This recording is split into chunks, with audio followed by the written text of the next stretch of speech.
जय श्री राम दोस्तों, स्वागत है आप सभी का फिर से एक और नए वीडियो में।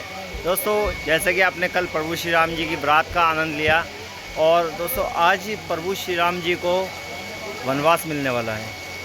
दोस्तों वनवास किस कारण से मिलने वाला है वो आपको पता लगेगा इस वीडियो को देख करके। रानी थी कैकेयी नाम की, राजा दशरथ से 2 वरदान मांगे और दूसरे वरदान में मांगा प्रभु श्री राम जी को 14 वर्ष का वनवास।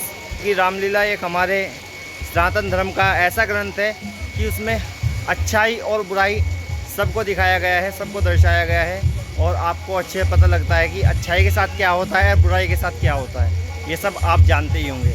और दोस्तों एक छोटी सी बात और कहूँगा और साथ ही साथ प्यारी प्यारी कमेंट भी करें। मैं आपको दिखाता हूँ, ये देखिए आप साइड में देख रहे होंगे, एक कमेंट आ रही है, मुझे मेरा दिल खुश हो जाता है कमेंट पढ़ के और मुझे लगता है कि जो मैं मेहनत कर रहा हूँ उसमें मैं सफल हो रहा हूँ। तो दोस्तों प्लीज़ कमेंट भी ज़रूर करें और लाइक करें, हो सके तो अपने दोस्तों में, घर परिवार में, रिश्तेदारों में शेयर करें वीडियो को कि हमारे कच्ची सड़क के शक्ति क्लब के भव्य मंच पर किस तरह की लीला दिखाई जाती है और कलाकार किस तरीके से अपने अभिनय का प्रदर्शन करता है आप सभी के सामने। और ये है मेरे दोस्त उज्ज्वल, ये भी एक कलाकार है, बहुत अनुभवी कलाकार है। आपने इनके रोल भी देखे होंगे। अभी इन्होंने धनुष में किया था बानासुर का अभिनय और रावण जन्म में किया था मेघनाथ का अभिनय। तो कोशिश करते हैं कि हम उस कला तक पहुँचे कि हम उसी रूप में आ जाए, बैठ से बैठ देने की अपनी कोशिश करते हैं। वही है। और हमारे डॉक्टर भी हैं जो हमें सिखाते हैं और सीखना हमारे आदमी है, कैसा करेंगे हम भी कर सकते हैं, बिल्कुल तो सिखाएंगे, हम तो करना ही है।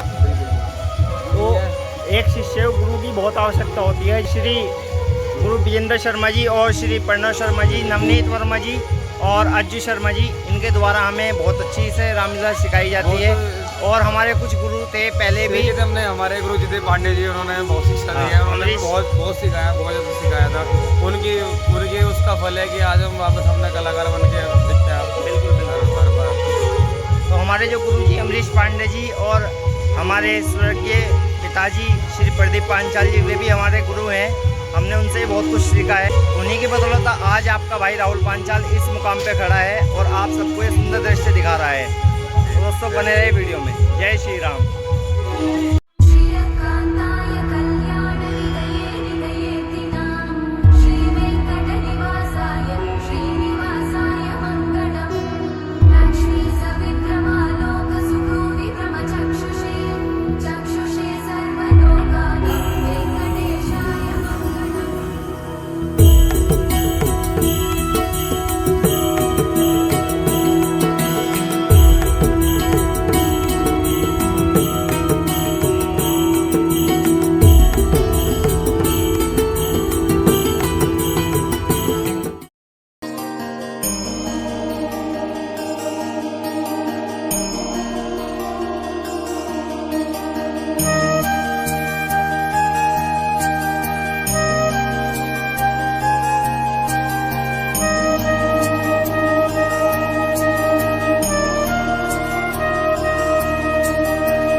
हो रहे हैं।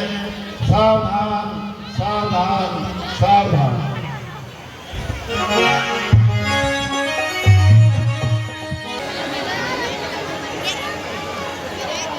बुलाया जाए। अभिलाय महाराज।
समस्त प्रजा कुशल मंगल से तो है, किसी को किसी प्रकार का कोई कष्ट तो नहीं है।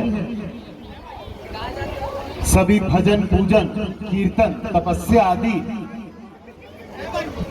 सब कार्य ठीक से तो चल रहे हैं ना महाराज, आपके राज्य में सब और सुख शांति है, किसी को कोई कष्ट नहीं है। चारों ओर आपके नाम की व आपके कार्यों की सराहना होती है। आप गुरुदेव वशिष्ठ के आश्रम पर जाइए और उनसे हमारी ओर से प्रार्थना कीजिए। हम उनसे कुछ पूछना चाहते हैं, कुछ सलाह लेना चाहते हैं। जो आज्ञा महाराज। अब तो कान के समीप बाल भी सफेद हो गए हैं और बुढ़ापे के आगमन का संदेश दे रहे हैं। अंत होना चाहते हैं। अब मेरे जीवन के दिन कह रहा मुझसे बुढ़ापा काल की घड़ियों को भी। राजा ने आपको बुरा करवाने की प्रार्थना की है। आप चलिए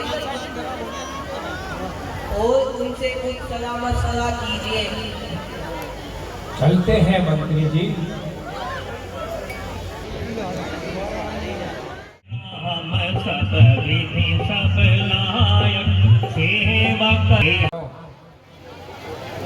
जिनसे विमुख होकर लोग पछताते हैं और जिनके भजन बिना मन में जलन पैदा होती है।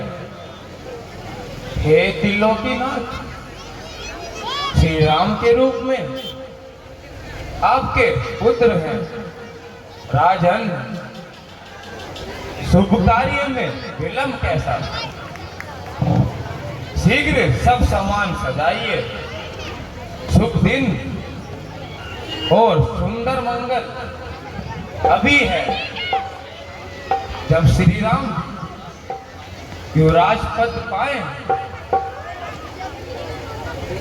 अच्छा, अब हम चलते हैं। गुरुदेव, हमारी आपसे प्रार्थना है कि आप कोई उत्तम मुहूर्त बता दीजिए जिसमें राम का राज्याभिषेक किया जा सके और सभी सामग्री लिखवा दीजिए जिसका प्रबंध कर लिया जाए।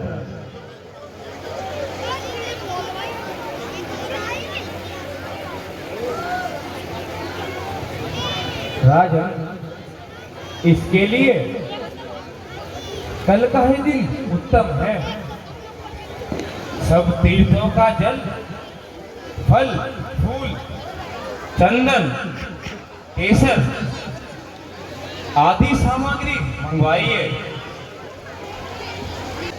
तमाम नगर को सजा दिया जाए और संपूर्ण राज्य में घोषणा कर दीजिए कि समस्त प्रजा दीपावली मनाए, घर घर मंगल गीत गाए जाए और ब्राह्मण आर्यन और भिखारियों को दान दिया जाए, सेना को सजाया जाए। जोड़ा करते हैं यार। जो आज्ञा महाराज की है कि आप महलों में जाकर श्री राम को राजनीति की शिक्षा दीजिए। आपका विचार उत्तम है राजन। अच्छा, अब हम चलते हैं और महलों की ओर प्रस्थान करते हैं।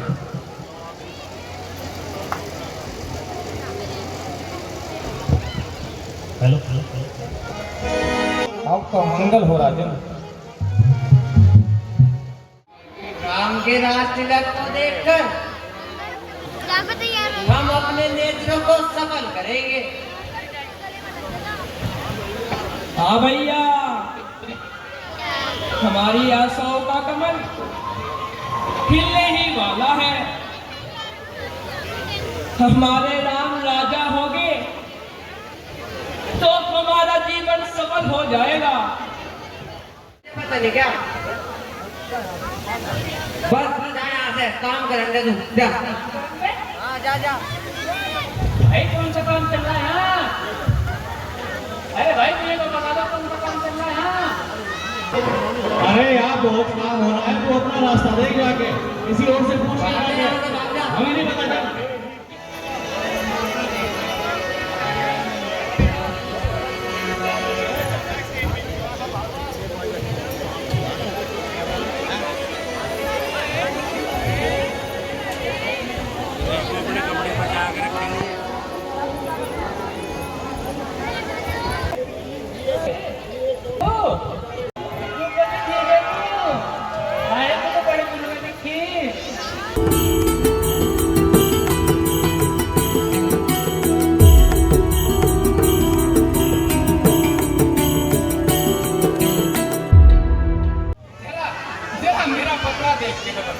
अच्छा ना देख के बता रहा हूँ बता तेरा।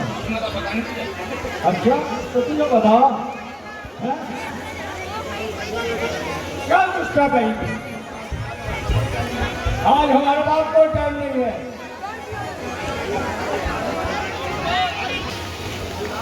ये राम राजा बनेगा?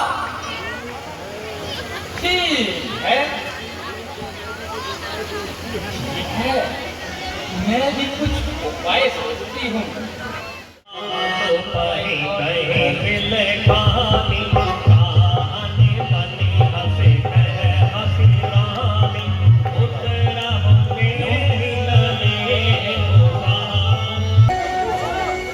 और उसे जाकर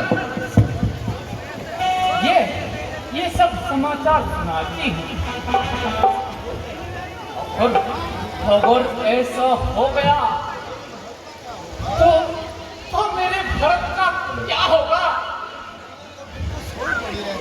ये कहीं बिल्कुल सोई पड़ी होती है।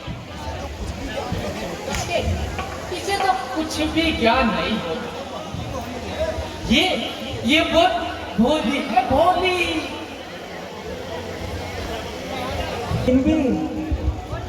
कितनी शीघ्रता से बीत जाते हैं कि अनुभव में ही नहीं आते।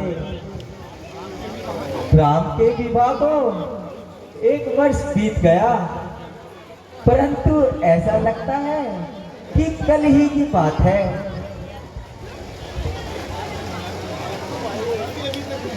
आज तो मंत्रा भी अभी तक नहीं आई, पता नहीं कहाँ पर रह गए।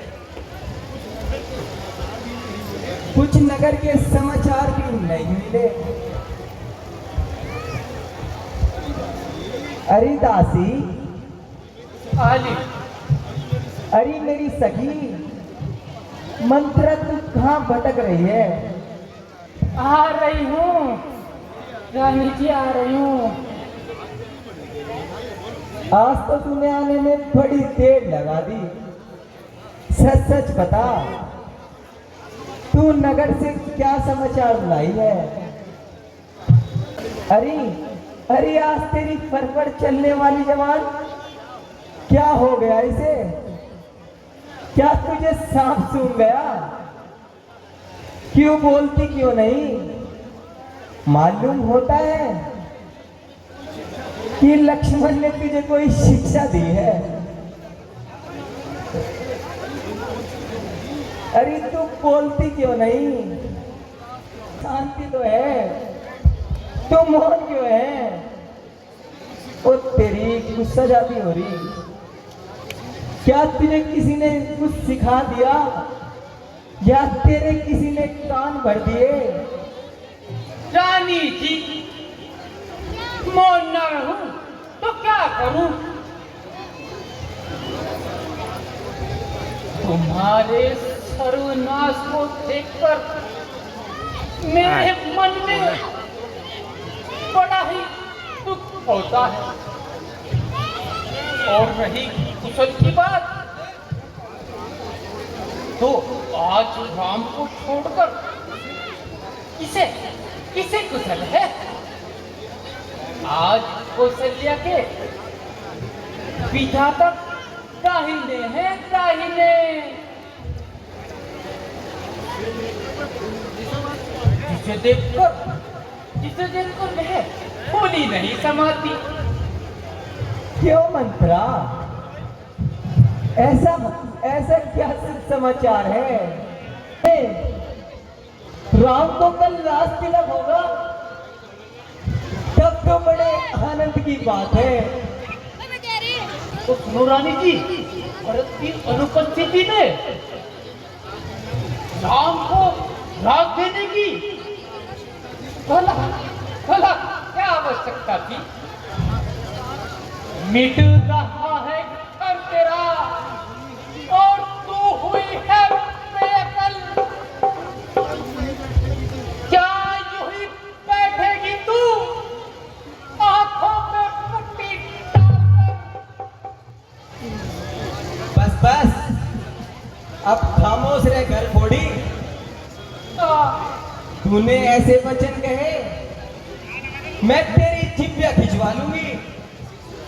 ऐसे शुभ समय पर तुझे ऐसी बातें न कहनी नहीं चाहिए। सब उत्सव मना रहे हैं और तू यहाँ पर भेदभाव डालने आ गई। इस सुनहरी छोल में देख लेगी आपकी क्या है ढोल की बोल में। चुप पापा, राम को यदि तूने दोष लगाया तो मैं तुझे जीते जी अग्नि में डलवा दूंगी। हमारे जी की बड़ाई जो राजा राम होते हैं, बड़े भागों की बात है जो ऐसे काम होते हैं। लेकिन राजा को तुम्हारी कोई चिंता नहीं। उपजा कुटनी पापन डायर क्यों घर में आग लगाती है? क्यों सूरज पर मिट्टी डाले, अमृत में जहर मिलाती है? दुष्टा इतना तो समझ, जिस कुल का भोजन खाती है उस कुल को ही है पापन तो नष्ट करना चाहती है। होली होली रानी तानवन, बातों पर मेरी कान लगा। भोगनी के अंदर पाँव न रख, फिर मुझको दोष नहीं देना। थोड़ी थोड़ी मंत्रा भी दोष हुई, जो करना है सो कर लेना। मंत्रा अच्छा, आगे को आ। सोच कौशल्या तुम्हारी छड़ उखाड़ना चाहती हूँ छड़। और तुम सुहाग के छूटे सुपर फूल रही हो फूल।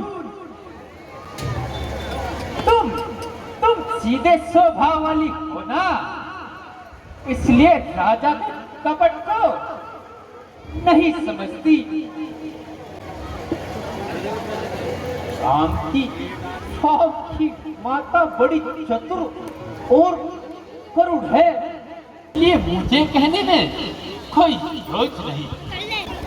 मैं अपने पियर में जाके जुल्म बिता लूंगी, परंतु जीते जी सोच की नौकरी नहीं करूंगी। मैंने गांव के राज तिलक का सुना है,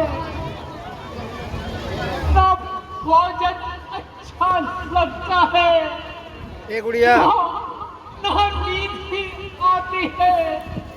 तो मैं तुम्हें उपाय बताऊं? अरे सखी, तेरे कहने से तो मैं कुएं में भी कूद जाऊंगी। जल्दी से कोई उपाय बता। आज तुम्हारे वो बर्बाद धरोहर है। हाँ, मुझे याद है। बस आज उन्हीं को राजा को बांध लो। एक वरदान में रानी ध्यान से सुन। एक वरदान में भरत लाल को राज तिलक, और दूसरे में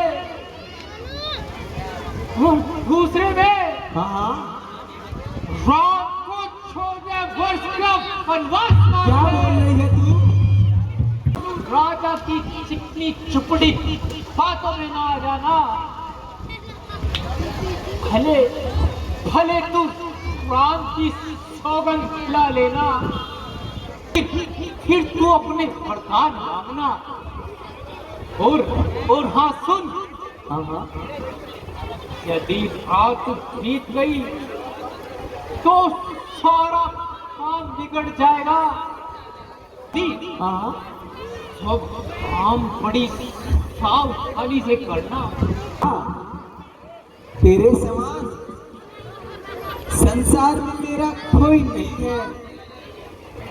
यदि विधाता मेरा ये वादा पूरा करेगा तो तुझे आंखों की पुतली बनाकर रखूंगी। अच्छा, अब मैं को भवन जाती हूँ। या तो वर लेकर उठूंगी या उठेगी मेरी लाश।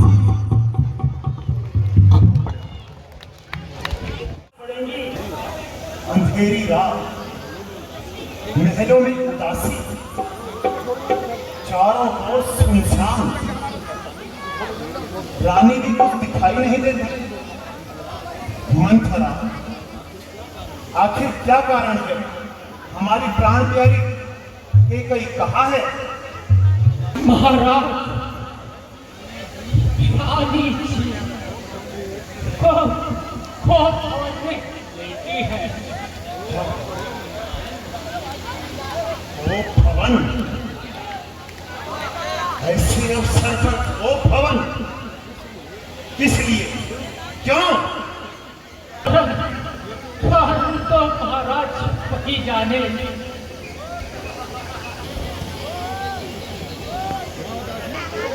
महलों में इतना अंधकार, आखिर क्या कारण है?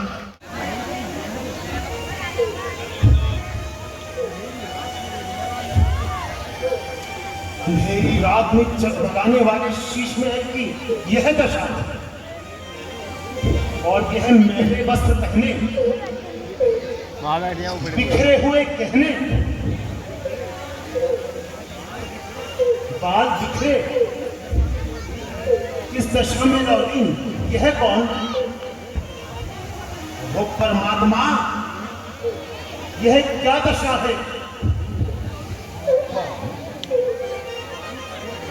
कौन? प्राण प्यारी केकई, बताओ इस शोकजनक अवस्था का कारण हमसे कहोगे? कारण जो भी है वह सब हमसे कह डालो कि आरंग तन का है मेला, मलिन शोभा है क्यों मुक्ति, उतारे सारे आभूषण, अदला व्यवहार क्यों मन का, पड़ी हो कौन सी उलझन में, बिगड़ा श्रृंगार क्यों मुक्का। यदि किसी ने तुम्हारा निरादर किया है तो हमें शीघ्र बताओ, आखिर वो कौन है जिसके जो सर हुआ चाहते हैं, वो कौन है जिसे यमराज दिया चाहते हैं। क्या तुम्हें पता नहीं, आज तो तुम्हारा मनचाहा कार्य हो रहा है, कल प्रातः काल है तुम्हारे प्राण से प्यारे राम को राजतिलक होने जा रहा है। शुभ अवसर तुमने ये कैसी दशा बना रखी है? मुझे सताने आए हो, ऊपर से प्यार दिखाते हो और घर में घमंड छिपाए हो। दुनिया में कौन किसी का है, सब मुझे एक छाप है भाई तुम्हारी प्राप्ति जिन पर इन दिनों हिदायत है। बड़ा अंतर है राजन बात कहने और करने में। ये कहते थे मरता हूँ मगर मुश्किल है मर। अच्छा तो आजमा लो रानी, हमारे प्रेम को फली प्रकार से आजमा लो।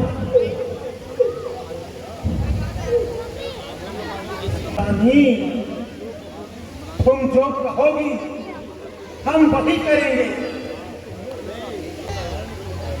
स्मरण तुम्हें है राजन, तुम पर है दो वरदान मेरे। भाई मेरा कर्ज मुझे दे दो यदि बनते हो धनवान मेरे। कुछ क्रोध नहीं अपमान नहीं, करती हूँ मैं उपहास नहीं। सच तो यह है पुरुषों पर अब रहा मुझे विश्वास नहीं। रानी क्या कहा? हमारी प्रिय रानी को और हमारा विश्वास नहीं। चिंता अगर है आपको कुछ मेरे काम की, आ जाओ मेरे सामने सौगंध राम की। रानी यह तेरा कैसा विचार है? एक छोटी सी बात के लिए और राम की सौगंध, जो मांगोगी मिल जाएगा।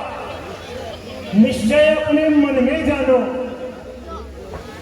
है धर्म यही रघुवंशी का, संकोच न तुम मन में जानो। उस प्यारे नाम की ले खाता हूं तेरे सामने सौगंध राम की। देखिए महाराज, आपने राम की सौगंध खाई है, कहीं मुकर न जाना। क्या कहा? मुकर न जाना? हाँ महाराज। क्या रघुवंशियों ने आज तक कभी अपने वचन से मुकरना सीखा है? मैं राम की सौगंध खाऊं और मुकर जाऊं? हम वो नहीं जो वचन से अपने मुकर जाए। परमात्मा गवाह है, अनहित नहीं होगा। रघुकुल नरेश धर्म से विचलित नहीं होगा। महाराज यदि यही बात है और आप मुझ पर प्रसन्न हैं तो मैं पहले वरदान में भरतलाल को राजतिलक। रानी यह तुम क्या कह रही हो? उस देखो तो सही, नगर में सजावट हो चुकी है। राज्य में घोषणा करा दी जा चुकी है।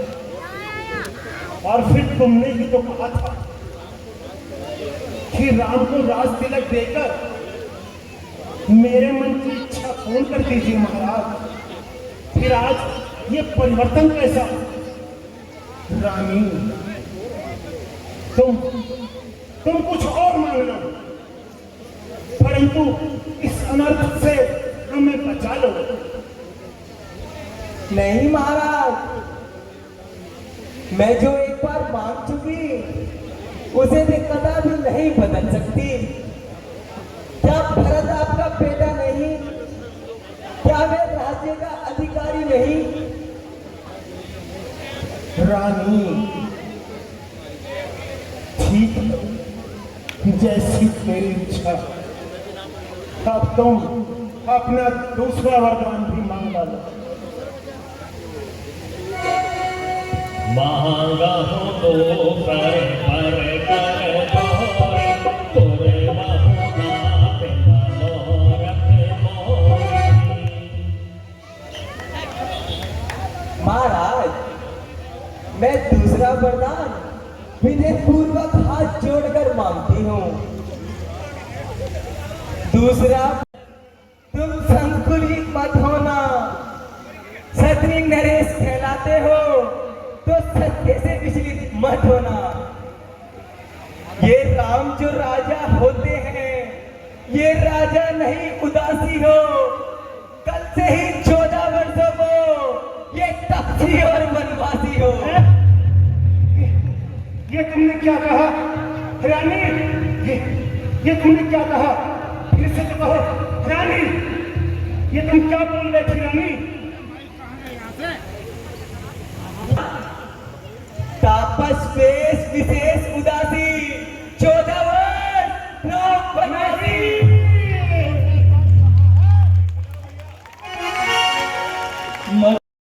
होश क्यों जाते रहे? क्या आपने यह समझा था कि रानी कोई छवि ना मांग लेगी? सुनते ही कलेजे में बाण सा लग गया। रानी, तुमने ये क्या किया? मुझे क्या मालूम था कि तू हमारे पलते फूलते बगीचे को नष्ट कर देगी। तू स्त्रियों के नाम पर कलंक लगाएगी। आज मालूम हुआ कि संसार से नारी का विश्वास उठ गया। धिक्कार है, ओ दुर्बुद्धि मलिनात्मा, तुझे लाख बार धिक्कार है। वाह महाराज, इसी वीरता पर इतना घमंड कर रहे थे। करना धरना कुछ नहीं, बस खाली जवान के घोड़े दौड़ाए हो। क्यों महाराज, इतने अधिक निराश क्यों हो रहे हो? वाह महाराज, इसी वीरता पर इतना इतरा रहे थे।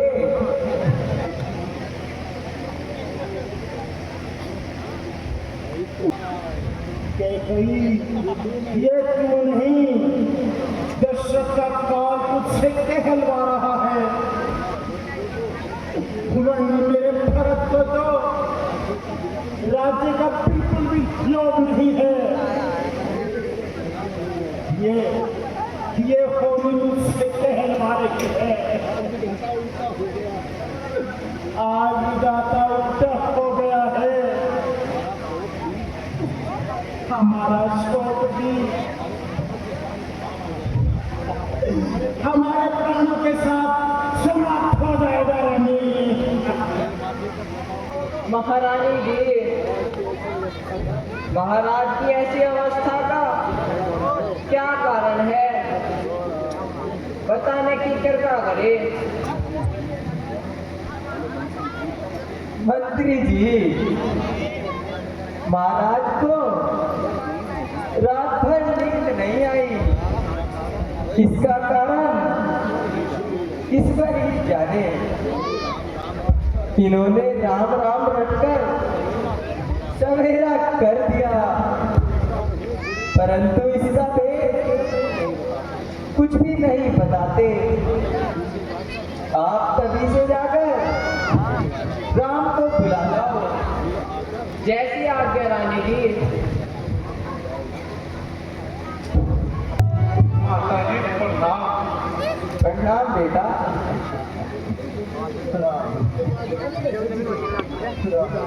पिताजी, पिताजी, पिताजी, आपको क्या हो गया है?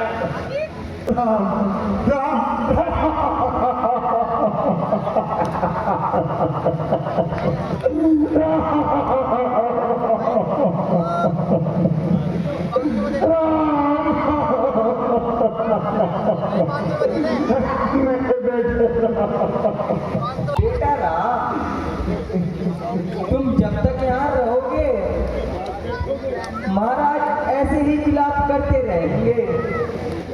तुम जाओ और बन जाने की तैयारी करो और माता से आज्ञा मांगो। जैसी आज्ञा माता जी।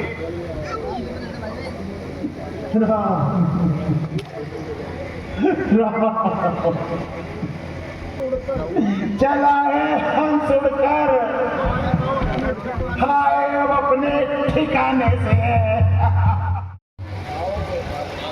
नाम माता बलिहारी जाती है, गई आज्ञा मुझे अब वन गमन के वास्ते। छोड़ता हूँ इस नगर को निष्परण के वास्ते। दी भरत को राजगद्दी, आज से महाराज ने वन गमन मुझको दिया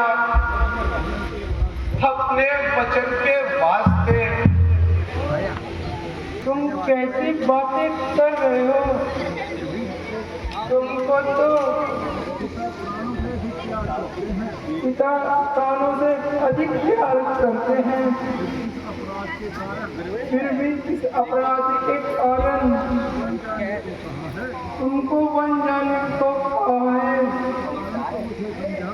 इसका कारण तो मुझे समझाओ। हे माता, सुना है किसी समय पिताजी ने माता के कई को 2 वरदान दिए थे।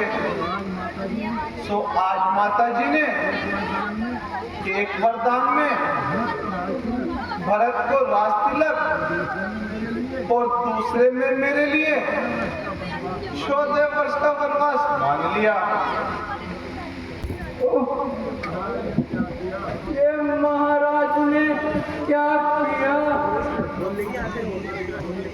ऐसा तो नहीं होना चाहिए था। बल्कि पिताजी की यही आज्ञा हो, माता को बड़ी मानकर वनों में मत जाओ। यदि माता पिता तुमको वनों में जाने को कहा है, वन तुम्हारे लिए सैकड़ों अयोध्या के समान है। माता जी, पिताजी की आज्ञा आपके और मेरे लिए शिरोधार्य है। अच्छा बेटा, दुख में महाराज ऐसा ही चाहते हैं तो मैं कैसे रोक सकती हूँ? इसमें किसी का कोई दोष नहीं, केवल मेरे भाग्य का ही दोष है। अच्छा जाओ और पिताजी के वचनों का पालन करो और वही उपाय करना जिसके सबसे जीते जी तुम यहाँ खान मिलो। माता जी प्रणाम। आप स्वामी को कैसी आज्ञा दे रही हो? क्या बताऊं बेटी, कैसे बताऊं? मेरी वाणी में इतनी शक्ति नहीं जो तुम्हें ऐसा समाचार बता सकूं। तो प्राणनाथ, आप ही सुनाइए। आप ही मेरी मन की शंका को दूर कीजिए। ये किसी समय माता के कई ने महाराज से 2 वरदान मांगे थे। आज उन्होंने अपने वचनों में भरत के लिए राज और मेरे लिए 14 वर्ष का वनवास मांग लिया। बस इतनी सी बात है। माता जी, आप ही मुझे वन जाने की आज्ञा दीजिए। हे पुत्री, नहीं पुत्री, तुम्हारा इस तरह से वन में जाना किसी भी प्रकार से ठीक नहीं है।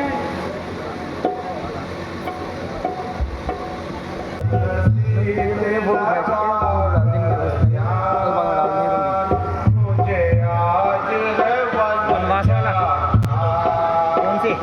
तुम्हारे है न अयोध्या में और मन में न घबराना। दासी की अरज सुनो, क्यों छोड़ के जाते हो? दासी की अरज सुनो, क्यों छोड़ के जाते हो? हे ना हे नाथ अनाथ बना, मुख मोड़ के जाते हो। शीघ्र ही वनों से लौट आऊंगा। तुम्हारा वन में जाना ठीक नहीं है। तुम यहीं रहकर अपने सास ससुर की सेवा करना। प्राणनाथ, आप मुझे छोड़कर मत जाइए। मैं आपके बिना यहाँ नहीं रह सकती। यदि आपको यह विश्वास है कि 14 वर्ष के पश्चात आप मुझे जीवित पाएंगे, तो अवश्य छोड़ जाइए, नहीं तो अपने साथ ले चलिए। हे सुंदर मुख वाली, यदि तुम्हारी यही हट है तो तुम भी माता जी से आज्ञा ले आओ और वन गमन की तैयारी करो। जैसी आज्ञा स्वामी, आप धन्य हो। माता जी, आप मुझे वन जाने की आज्ञा दीजिए। ठीक है बेटी, यदि तुम्हारी यही इच्छा है, हमारा कोई फर्ज नहीं। तो भाग्य अति रहो बेटी। माता जी प्रणाम। माता जी प्रणाम। आपके बन जाने का समाचार मिल गया है। क्या आपने अकेले ही जाने का विचार किया है? शांत लक्ष्मण शांत, तुम्हें जरा सी बात पर इतना क्रोध नहीं करना चाहिए। प्रभु, आपके लिए जरा सी बात है, मगर अयोध्या वासियों के लिए यह वज्र बात है।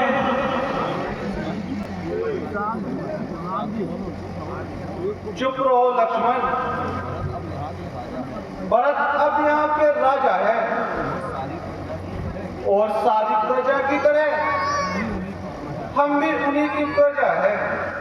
यदि आप मुझे अयोध्या छोड़ जाएंगे तो मेरा क्या बस चलता है।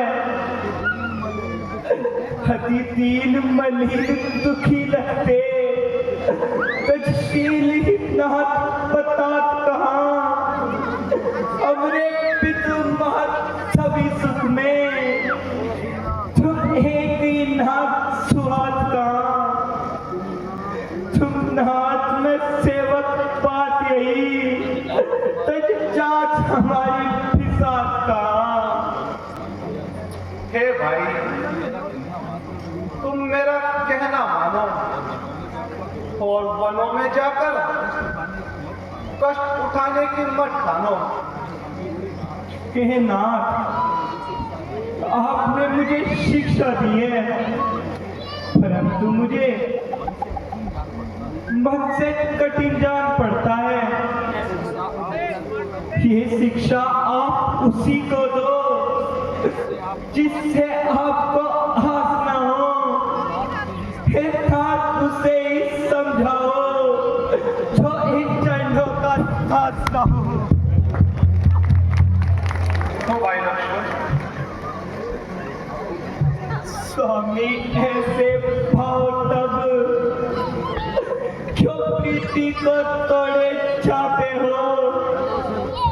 मैं तो सेवक चरणों का, मुझको क्यों छोड़े चाहते हो।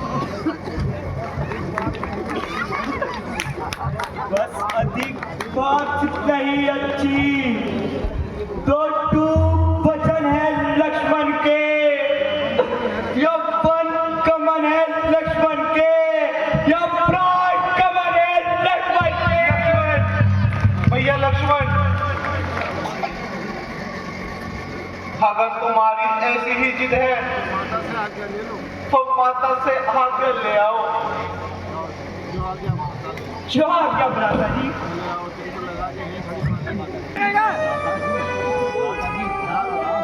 भ्राता राम और सीता जी वन पर जा रहे हैं और मैंने भी उनके साथ वन जाने की ठान ली है। मैं आपसे आज्ञा लेने आया हूँ। अगर तुम राम के साथ जाओगे तो इसलिए तुम्हारा यश होगा। तुम वनों में रहकर राम और सीता की दिन रात सेवा करना। जैसी आज्ञा माता जी।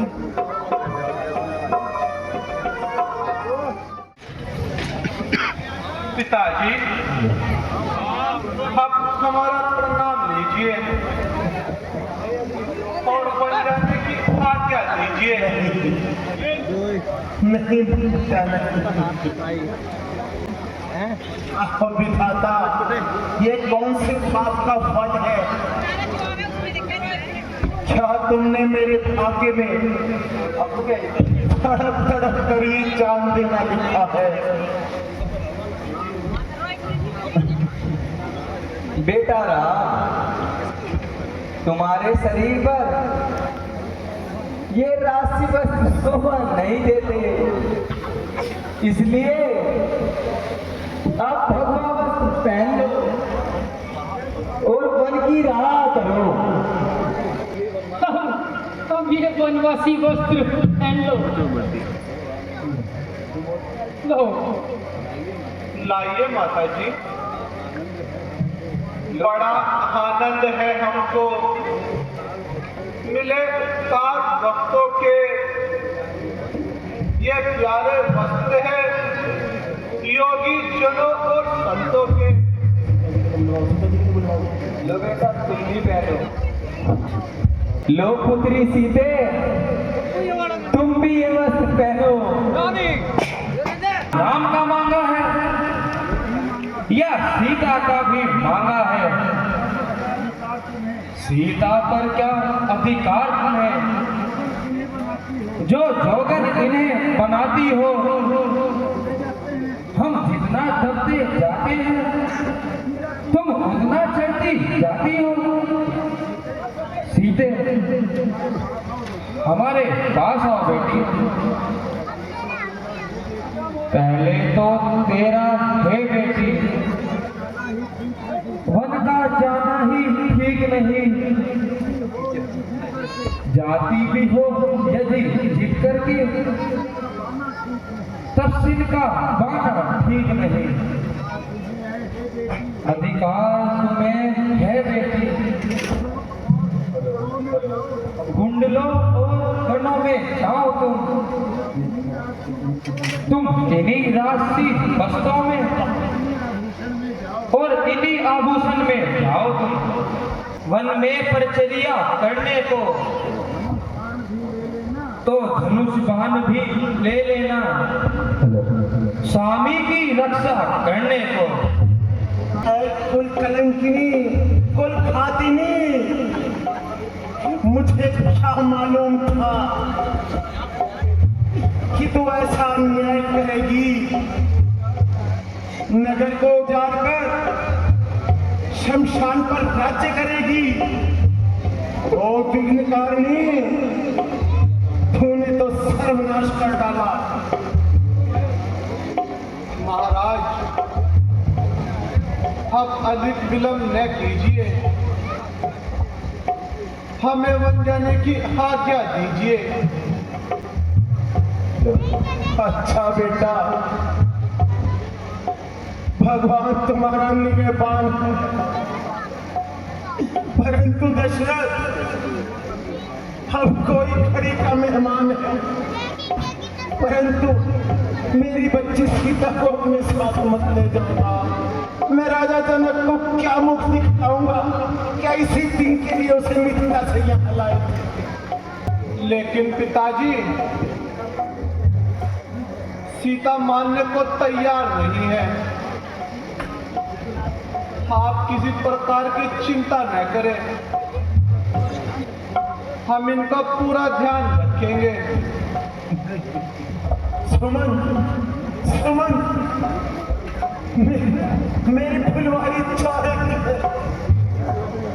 तुम भी इनके साथ जाना और वन दिखाकर गंगा स्नान करा के वापस ले आना। हे सुमन, यही विनती मेरी, तुम इनके साथ चले जाना, गंगा स्नान करा देना, फिर वापस यही दिवाल आना। जैसी आज्ञा महाराज। दशरथ की आंखें तुम्हारे आने की राह देखती रहेंगी। आज वही बाप उसको दे रहा वनवास है। छा गई काली घटा